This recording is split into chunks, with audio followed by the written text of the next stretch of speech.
Bon les amis, j'avais vraiment hâte de vous préparer cette vidéo. Vous avez vu le titre, et oui, il y a quelques semaines, j'ai pu filmer, j'ai pu observer un hibou moyen-duc dans le jardin, dans ce jardin. Ici, c'était une rencontre assez incroyable. Alors peut-être qu'il était là depuis un certain temps, c'est même fort probable et seulement on n'y avait pas fait attention. En tout cas, là on peut dire que je suis quasiment tombé nez à nez avec lui. Alors je vous raconte tout de suite comment cette rencontre s'est déroulée et puis je vous recommande vivement de rester jusqu'à la fin parce qu'il y a peut-être d'autres belles surprises. Il se peut qu'il n'était pas si seul que ça. Allez, c'est parti. Alors on est le 22 mai, il est à peu près midi et généralement je me fais une petite séance de sport à la maison avant de manger. Donc je faisais mes exercices et puis de temps en temps j'entends des bruits d'ailes qui s'entrechoquent. Je me dis tout de suite, bon ça doit être des pigeons, c'est vrai qu'on en a beaucoup dans le coin. Donc au début ça m'a pas plus interpellé que ça. Mais quand même au bout d'un moment, bon les battements d'ailes se font plus insistants donc je vais voir, je vais sur la terrasse, je commence à aller dans le jardin. Et là je vois au sol un pigeon qui se balade du côté des bouleaux autour de notre noisetier. Donc je regarde si on n'a pas un deuxième dans le coin, je commence à regarder dans les arbres et là,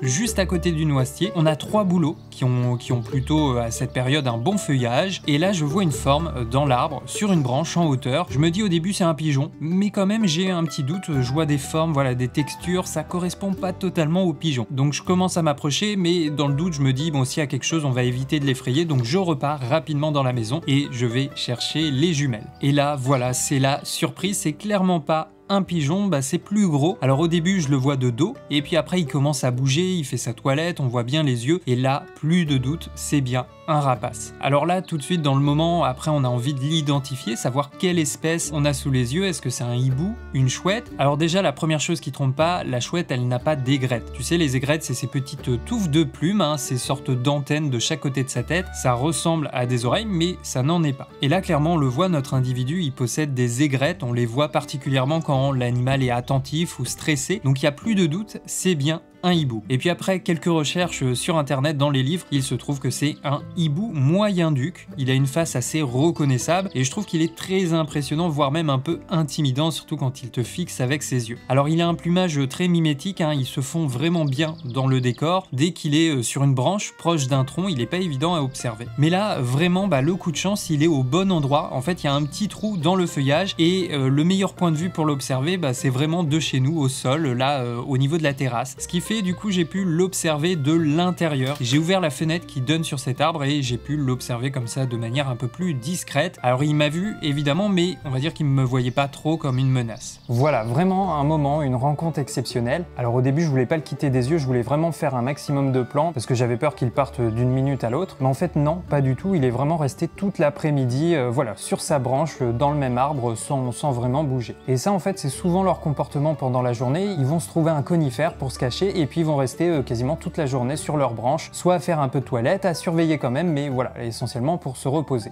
Donc on peut très bien les observer la journée. Après il faut avoir le coup d'œil parce que c'est pas simple de les repérer, mais ça reste quand même un rapace nocturne et ça va être vraiment début de soirée, début de la nuit qui va commencer à les chasser. Donc je l'ai laissé tranquille toute l'après-midi et vers 18h30 je me suis dit bon je tente une approche, ça serait bien d'avoir peut-être des plans un peu différents, d'autant plus que la lumière avait bougé parce que vers midi au début voilà c'était en plongée, c'était pas très joli. Donc je sors un peu devant, pas très loin, j'avoue que je m'approche bon voilà de quelques mètres mais je suis encore loin de lui et je pensais que ça allait le faire même si j'avoue que j'étais pas très discret, là j'avais pas sorti l'affût pour vraiment être camouflé, mais voilà très rapidement il a tourné la tête comme ça et dès qu'il m'a vu là il regardait le moindre de mes gestes, je me suis dit oulala c'est un peu loupé là, d'autant plus avec ses yeux, son regard quand tu le vois à travers l'objectif tu flippes parce que vraiment il a les yeux qui grossissent, la pupille qui se dilate là et j'avoue que tu fais pas le fier, donc je me suis dit bon là j'ai pas le choix, il faut que je reparte en arrière, donc je commençais à voilà prendre le matos et à repartir à la maison. Mais là c'était peut-être trop pour lui et puis il s'est envolé tranquillement chez les voisins dans le jardin d'à côté. Donc voilà, j'avoue que j'ai été un peu dégoûté, j'aurais voulu qu'il parte de lui-même en fait tranquillement en début de soirée pour aller chasser. Je me suis dit bah zut là il va jamais revenir.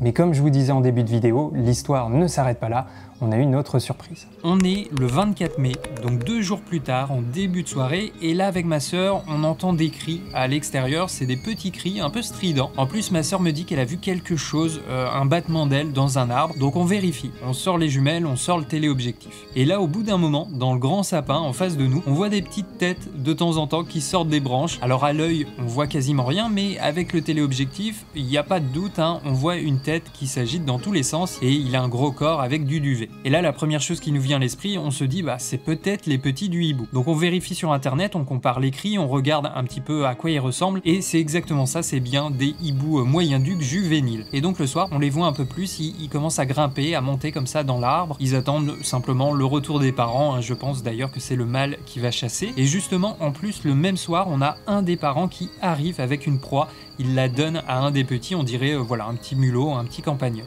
Donc voilà, c'est le premier soir où on arrive à voir ce petit sur sa branche qui attend le repas. Alors il fait quand même très sombre, hein. Heureusement avec la 7.4, voilà, je peux monter un peu les ISO. Mais là, pour donner une indication, il devait être aux alentours de 22h30. Généralement, j'arrive à filmer jusqu'à 30, allez 40 grand max, mais après il fait vraiment beaucoup trop sombre.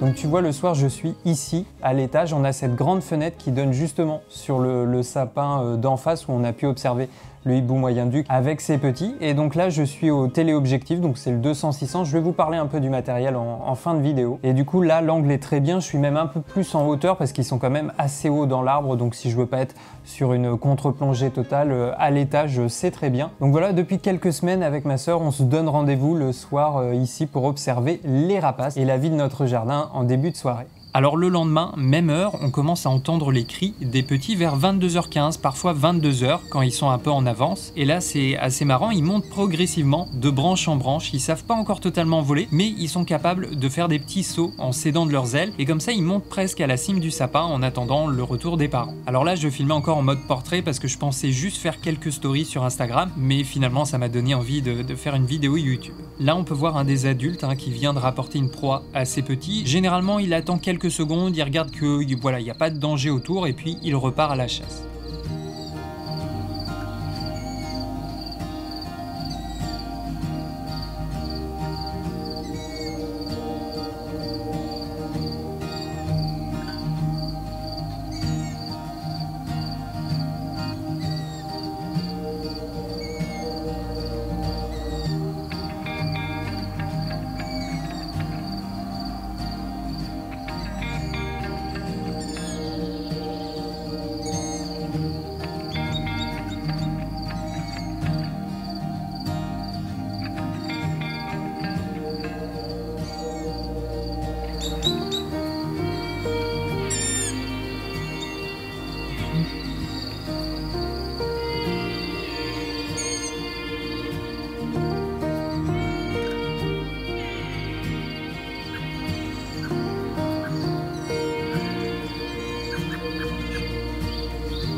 Alors après, c'est vrai que pendant quelques jours, on a eu un petit peu peur parce qu'il y avait un couple de corbeaux qui tournait autour de l'endroit où on avait pu filmer le hibou et ses petits. Et c'est vrai que tout ce qui est corvidé, ils s'entendent pas toujours très bien avec les hiboux. Donc on s'est dit, ils les ont peut-être fait fuir, voire pire, aussi c'est la nature. En plus, c'est vrai que pendant plusieurs soirées, on n'entendait plus du tout le bruit des petits, leurs cris.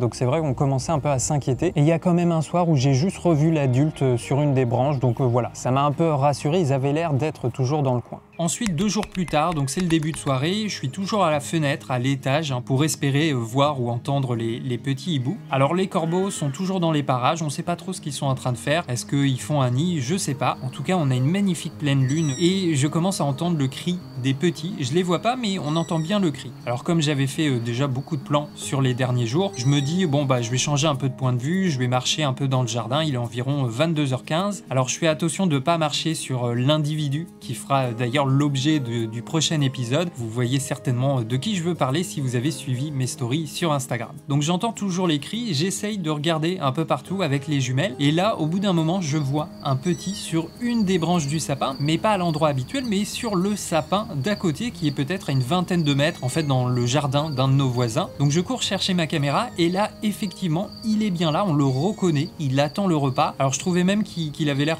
un peu plus grand, on dirait qu'il a déjà son deuxième duvet, voire même même son plumage qui commence à se dessiner. Donc je pense que celui-là, il doit avoir peut-être 3, je dirais même 4 semaines. Il devrait pas tarder à apprendre à voler complètement. Déjà, s'il est arrivé sur cet arbre, c'est qu'il a volé environ sur 10 mètres. Donc voilà, bien content de le revoir. On entend toujours son petit cri. Ils sont trop mignons quand ils font des cercles avec leur tête, avec leur cou. Et en fait, très peu de temps après, un des adultes est arrivé, encore une fois avec une proie. Alors j'ai loupé le passage, mais on voit bien le petit avec son repas. Et puis ensuite, peut-être 10 minutes plus tard, l'adulte est revenu avec encore un casse-croûte pour ses petits. Et tout à l'heure, il avait vraiment englouti la proie. Là, on le voit déchiqueter petit à petit les morceaux. Donc ça m'a quand même beaucoup rassuré de voir qu'ils étaient encore là, que les corbeaux ne les avaient pas fait fuir. Alors au niveau du matériel, qu'est-ce que j'ai utilisé, qu'est-ce que j'utilise de manière générale pour la photographie animalière? Donc au niveau de la caméra, c'est l'A7 IV et l'objectif, c'est le 200-600 de chez Sony. Donc pourquoi A7 IV? Justement parce que j'ai le 200-600, c'est de la monture Sony, donc c'est beaucoup plus simple. Et de manière générale, l'A7 IV, c'est un très bon boîtier, même en vidéo. J'avoue que là, je l'ai essentiellement utilisé en vidéo. Très bon autofocus, même si là, je ne l'ai pas utilisé du tout. J'étais en mise au point manuelle à chaque fois. Le 200-600, très bon objectif. Je suis très content, ça doit faire 2 ans que je l'ai, c'est un de mes meilleurs achats. Dès que je fais de la photographie, de la vidéo animalière, je le sors. Alors l'objectif est pas très lumineux, hein, c'est 5.6-6.3 au niveau de l'ouverture, c'est coulissant. Alors en extérieur plein soleil, pendant la journée ça va, mais là par exemple pour les rapaces, c'est essentiellement de l'activité nocturne, début de soirée, donc je suis assez vite en manque de lumière. Heureusement, justement l'A7 IV, voilà, une très bonne montée en ISO, donc je peux pousser assez haut. Mais là pour vous donner une ordre d'idée, moi je suis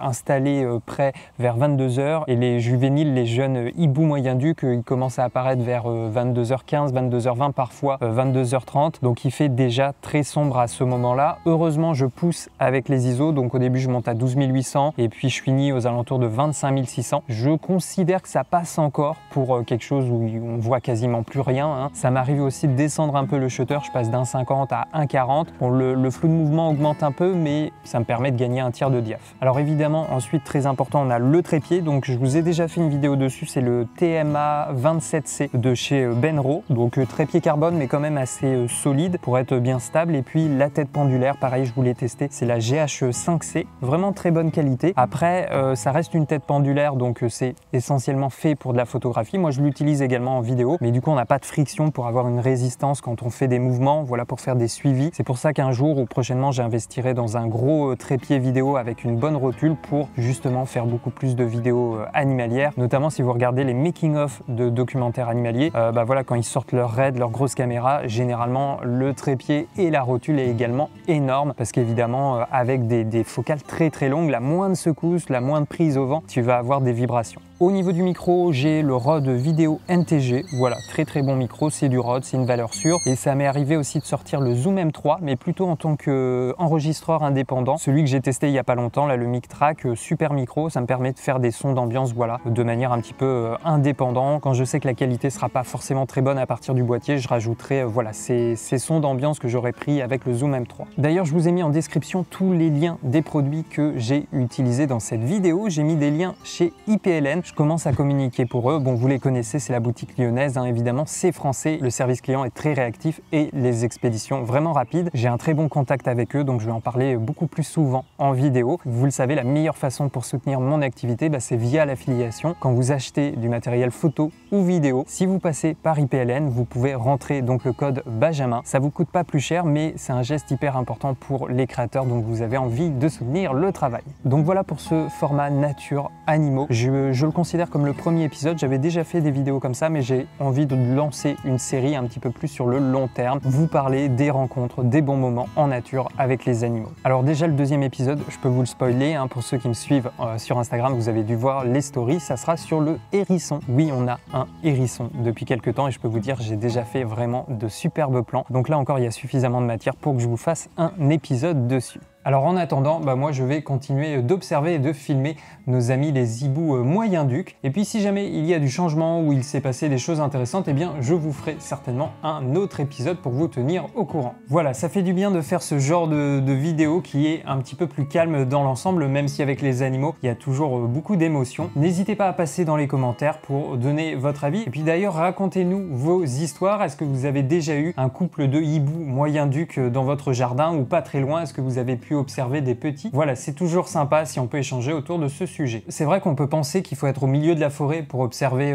la nature, pour observer les animaux, mais en fait, non, la preuve, pas forcément. Si vous avez un petit coin de verdure, une zone un peu arborée, il y a de fortes chances que vous puissiez observer des animaux.